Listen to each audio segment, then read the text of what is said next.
and welcome back to another episode of NSG Road to Success. The topic for this week is one that we've actually had tweeted into us from Ivanov, who was a former player for our CSGO team, and his question was how to deal with decision making processes. So let's get into the video. Difficult decisions are ones that come with a lot of risk. They can end up costing your organisation a lot of time, a lot of money. Certain things like people not being available, having different issues are all factors on how to deal with it. It's something you cannot avoid. If a player is not happy, if a number of players aren't happy, you cannot just sit there as management or as an owner and let it all pan out and hope that's going to be okay. You have to get involved. You essentially are the boss. It's like if you think about your real job, if there's ever an issue, your boss takes care of everything and has to make sure his staff are able to work with one another. The way we like to work it is we tend to go with, I suppose you could say, is what the majority vote. We're not always involved in game. We don't know exactly what's going on. Yes, we may join TeamSpeak, come in and chat to the players and listen in game, but whenever they are playing, they know how they feel with one another. So essentially, when a player comes or a couple of players come and have an issue with maybe one player or two player, if there's a 3-2 vote, you have to properly sit down and discuss it with everyone. And you can't really annoy the majority of people. If it's 4 players against 1 and they think that 1 isn't pulling his weight, you can't back the 1 player. You look for solutions, you try to come up with every solution possible. That's certainly what we try and do.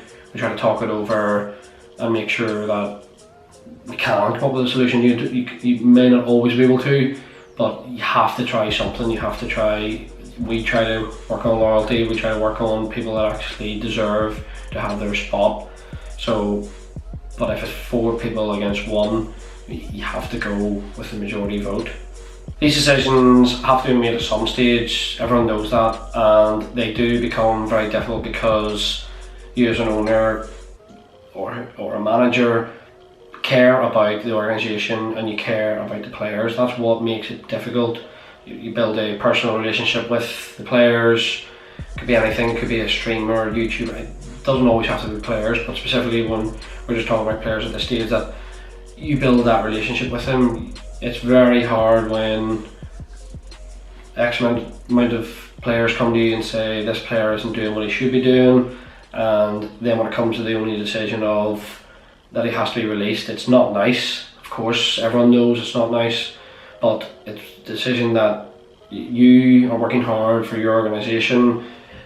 You don't want to, put your reputation on the line. Someone's not pulling their weight. Of course, they have to be spoken to, but they are going to be difficult because you just care for everyone within the organisation. Try and make the decisions behind closed doors. It's not always nice to post on social media. Some people may not want that at all. It's certainly something that we don't like to do because obviously, as people know within esports, you can end up having different players every week, and there's no real need.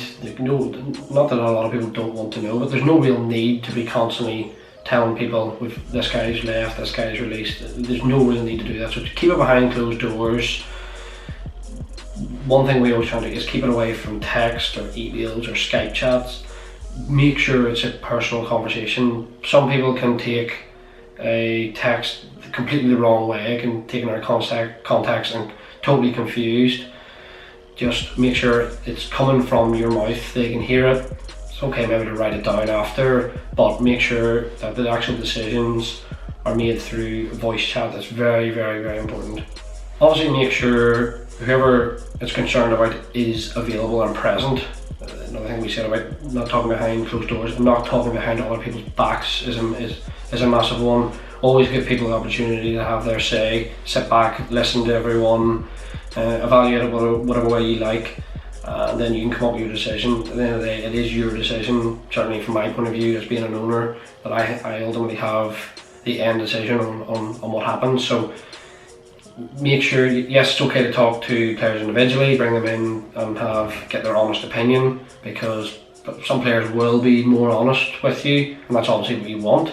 Whenever you speak to them individually, they'll maybe not come out within the group chat and the team chat because they don't want to hurt someone's feelings, stuff like that. So yeah, there's ways to go about it, but certainly talking behind people's back is not one.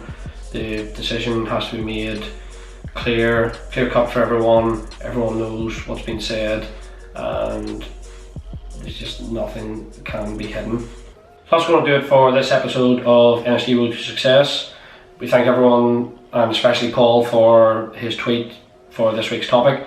We currently have a £50 Microsoft giveaway going on. If you check on Twitter, it should be on our pinned post. And as always, make sure you like, comment and subscribe for more from NSG. See you in next week's video.